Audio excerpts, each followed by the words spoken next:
की दुल्हन, सबके प्यारी दुल्हन, पैदा होले लाडली ता खुशी छा जाला। माई बाबा के लाडली खिलौना बन जाला। खेलत खेलत भैलू सयान, कब बैठावे के डोली में रहल अरमान बड़। फिर एक दिन बिटिया पराई हो गई, बेटी बन गई दुल्हन। तू हो छोटकी दुल्हन, सबकी प्यारी दुल्हन। ला ला ला ला।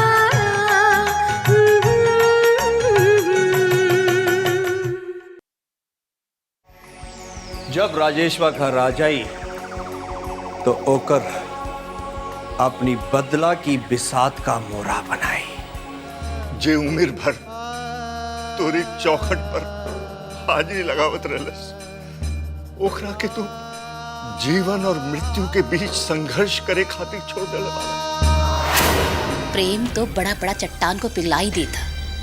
ई तो एक प्रेमी को राजी करे की बात बा। ऐसे करे में दूने का फायदा बा।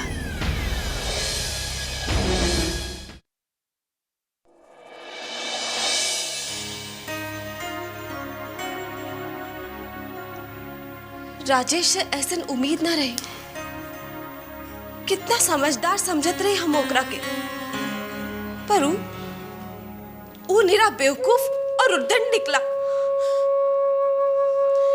बाहर से जितना सीधा, अंदर से उतना जहरीला।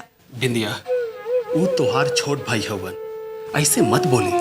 काहे ना बोली? हाँ, छोट भाई हवन तो का ओकर गलती पर ओकर पक्ष ली, केहू की जान ली हम, और हम चुप रही। दोस्त राजेश के नहीं थे, दोस्ता उम्र के बा। ये उम्र में आदमी के ज्ञान, विवेक और समझदारी सब कुछ सिर्फ ओकरा के अपने आप में ही दिखाई देला, और बाकी दुनिया बेवकूफ, ना समझ और मूर्ख। मूर्खता का काम तो वो कर देलन। बाबूजी दो बात का कर देलन, बिदक के घर छोड़ देलन। न रिश्ते का ख्याल, न उम्र का। वाह रे वाह, ऐसा प्रेम तो हम न देखल लू, जो एक आदमी एक लड़की खातिर ऐसा करे। देखा बिंदिया, जे होके के रहे से ता हो गई। अब आगे ये सोचे के बा कि माँ के तबीयत कैसे जल्दी ठीक हुई। हमका बहुत डर लागत हो। अगर ये हाल कुछ दिन और चलो तो कहीं बाबूजी भी माँ की तरह बिस्तर ना धर ले। चिंता के विषय तो हो गई बा। ऐसे कहे जाओ कि अखबार में इश्तिहार दे दिल जाओ, राजेश तू जहां भी बाड़ा जल्दी से घरे आ जा। माई की हालत बहुत खराब बा। जब से तू घर छोड़ के गईल बाड़ा, खाना पीना छोड़ के मरे के किनारे आ गईल बाड़ी। आइडिया तो सही बा, दिहल जा सकेला, पर यह तब जब उनकर गुस्सा शांत हो चुकल होई। ऐसा हमार विचार बा। हो सकेला कि पढ़ले के बाद उनका आत्मा जाग जाए और वो आ जाए। अब हमनी के तो कोशिश ही करे के बा, यही करके संतोष कर ले जा। ठीक बात, जा तानी और सब जगह दे आओ तानी। तू एक काम करा, उनकर एक फोटो निकाल के हमरा के दे दा। हम उनकर जितना दोस्तन के जानत हुए, एक बार फिर से हम वो लोगन के पास चल जाए। हो सकेला कि कौनो खबर भिजवाई होके या बीच में आके मिलल होके। ठीक बा, रउआ तैयार होई, हम फोटो खोज के निकालत है।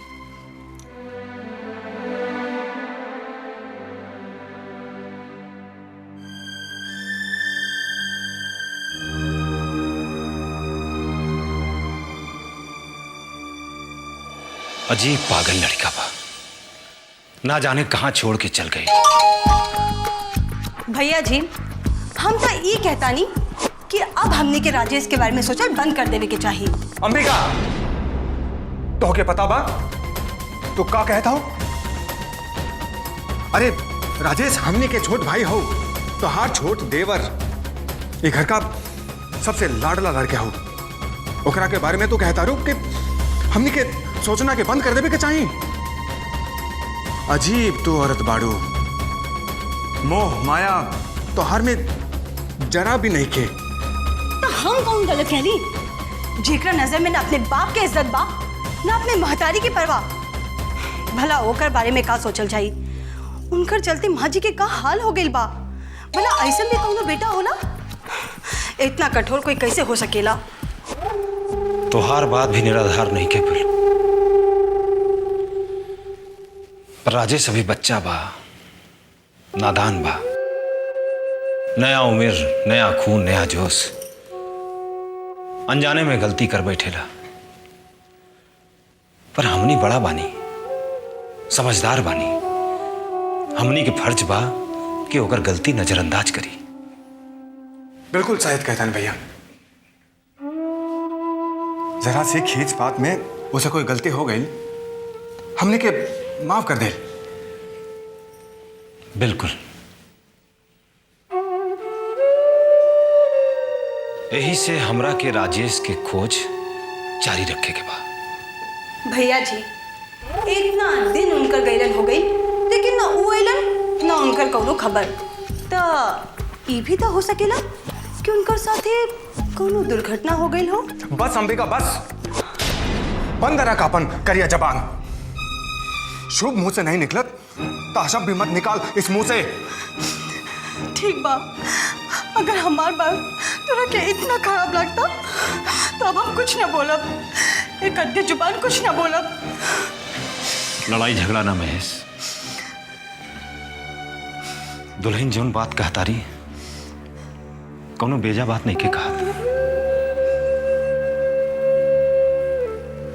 मन बड़ा पापी है महेश। अपना आदमी के बारे में सबसे पहला मन में बुरा ख्याल ही आवेला। पर हमनी के भगवान पे भरोसा रखे के बा, मन में विश्वास रखे के बा कि वो जहां भी हुई सही सलामत हुई और जल्दी घर वापस आ जाए।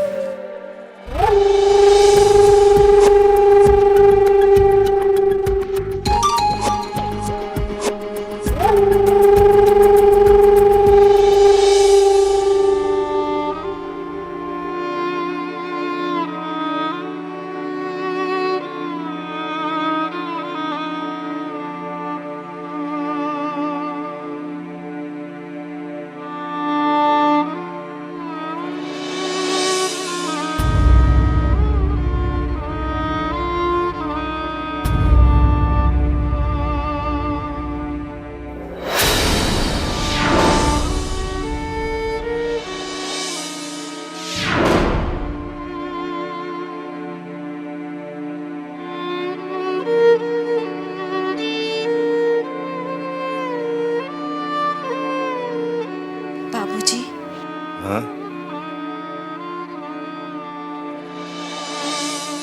का बात बा बेटी?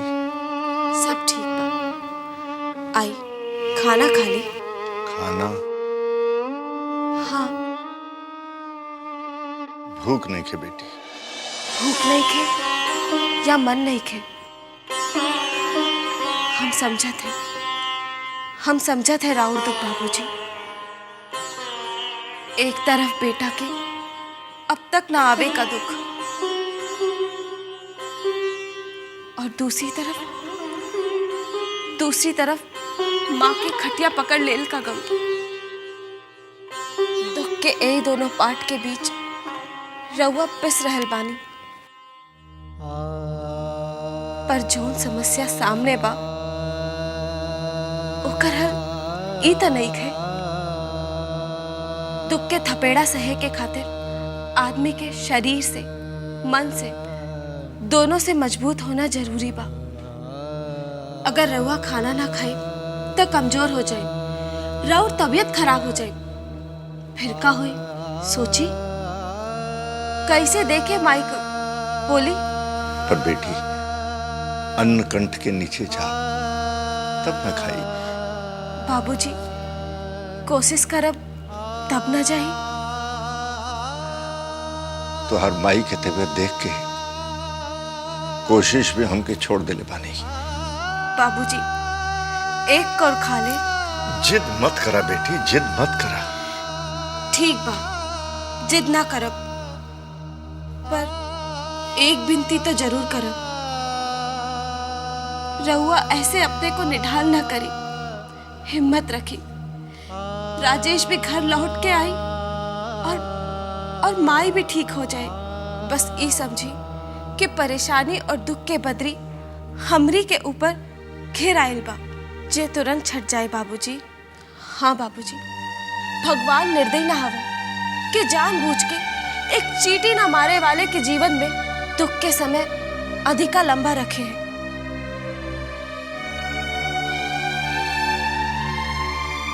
कुछ खाइब ना तो हम दूध लेके आवत हैं।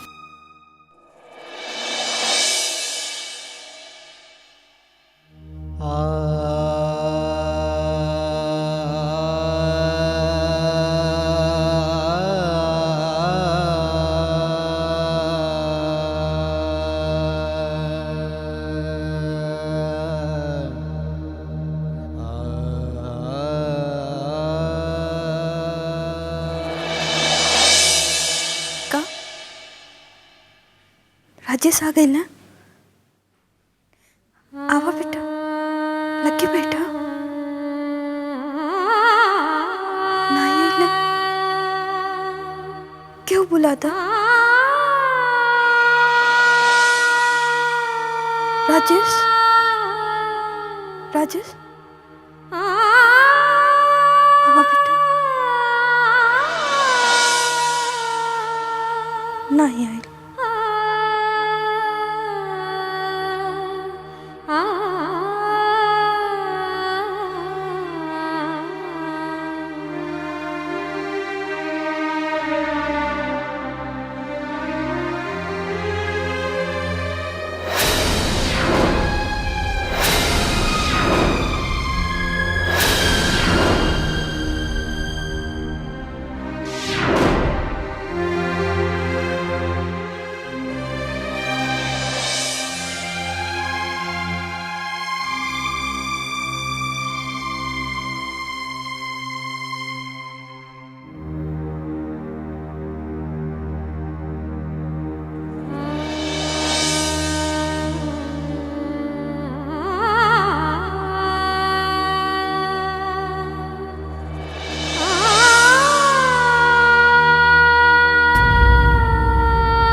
बाबूजी,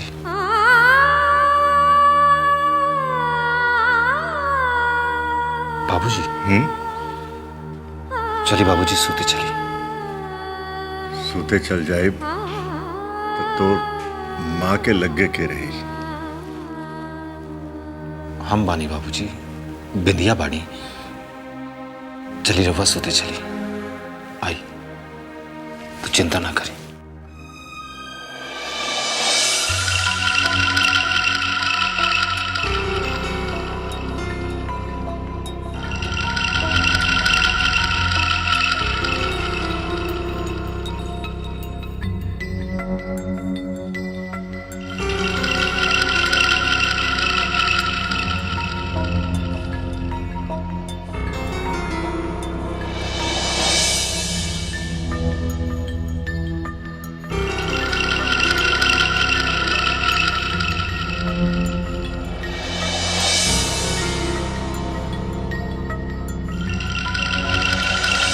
आ गई ना?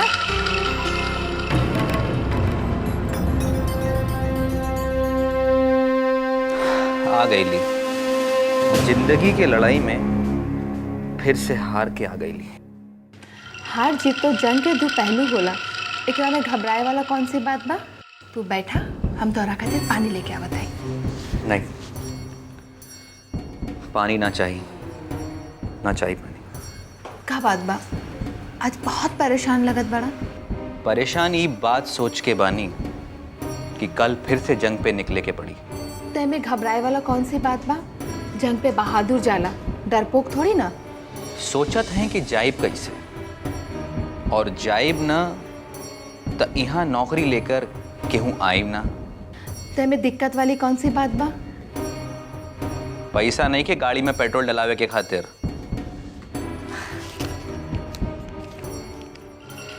इला हमरा पर 300 रुपया बा, इ पकड़ा और कल गाड़ी में पेट्रोल डला के जा। ना रहे दा।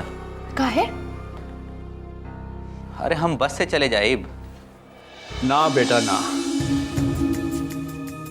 एक करोड़पति के बस से सफर करे शोभा ना दी।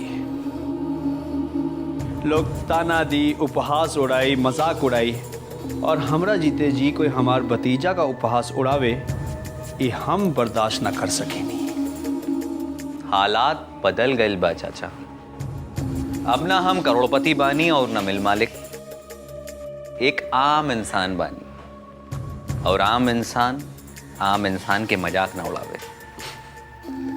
बेटवा, ये तोहरा पता बा कि तू करोड़पति नहीं खे, दुनिया की नहीं खे पता ही भीतरिया बात। इसे जौन बात दो दीवारों के बीच में कैद बा, ओकरा बीच में ही बंद रहे दे, बाहर निकाल के तमाशा ना बनाओ। जे खुद तकदीर के हाथों तमाशा बन गई बा, ऊ का तमाशा बनाई चाचा? खैरी बात छोड़ी, ये बताई भी हाँ काहे के आयल बानी? तोरा के घर ले जाए खातिर आयल बानी। असंभव चाचा, असंभव। कुछ भी असंभव नहीं खे दुनिया में, वो भी घर जाना तब बिल्कुल ही ना। शायद रउआ के मालूम होई कि हम सब कुछ ठुकरा के यहाँ आए गए बानी। मालूम बा, सब मालूम बा। ओकरा बाद भी रउआ चले के कहा था। हाँ, पर काहे का रखल बा ऊ घर में हमार? कौन बा वहां हमार? कोई भले ही ना होके, पर तोहार एक माँ जरूर पाड़ी, जो मृत्यु शैया पर पड़ल, तोहार लौटे के इंतजार में, तोहरा के आखिरी बार देखे की आस में जिंदगी और मौत से लड़ रही बाड़ी।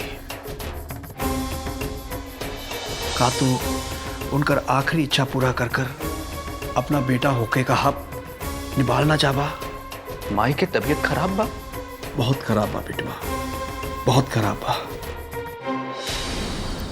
जब से तू घर छोड़ के गईला, वो सब अनजल त्याग कर जो खटिया पकड़ ली, आज तक ना उठली। नहीं चाचा, हमरा के माई के पास जाए के बा।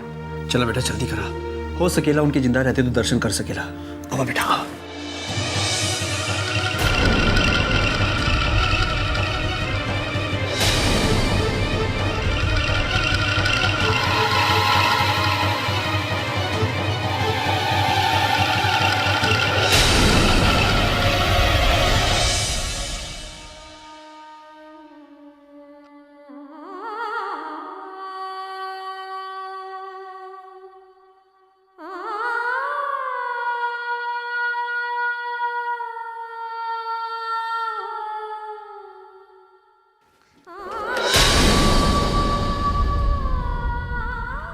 सर, मरीज के पल्स नहीं मिलत और ब्लड प्रेशर भी लो हो गईल बा। आप जल्दी से आई। जी जी ठीक बा।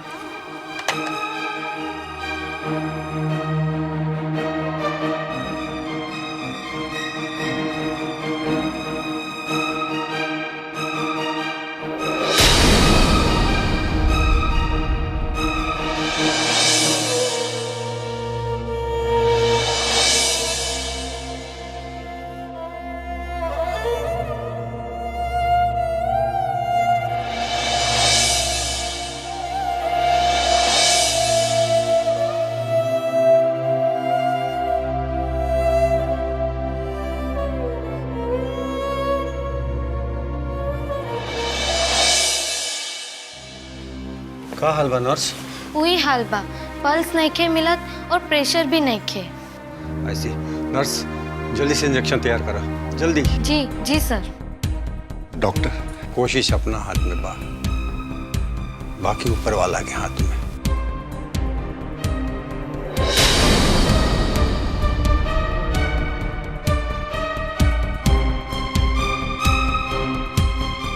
सर,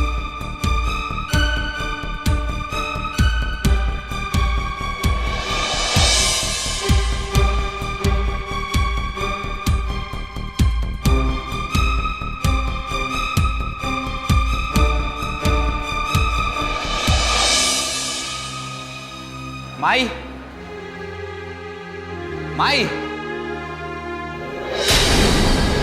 बाबूजी, बाबूजी राजेश आ गए। राजेश आ गए बाबूजी।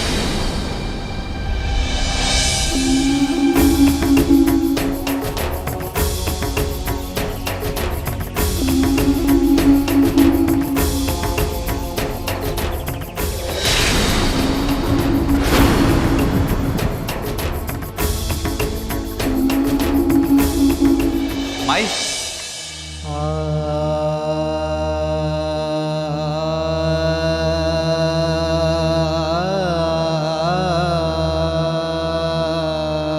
माई,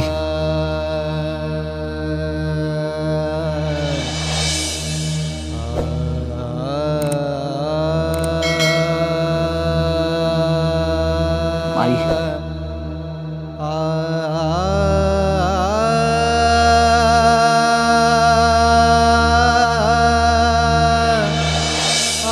आँख खोल माई,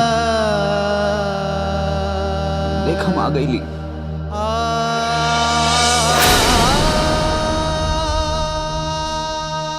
आँख खोल माई।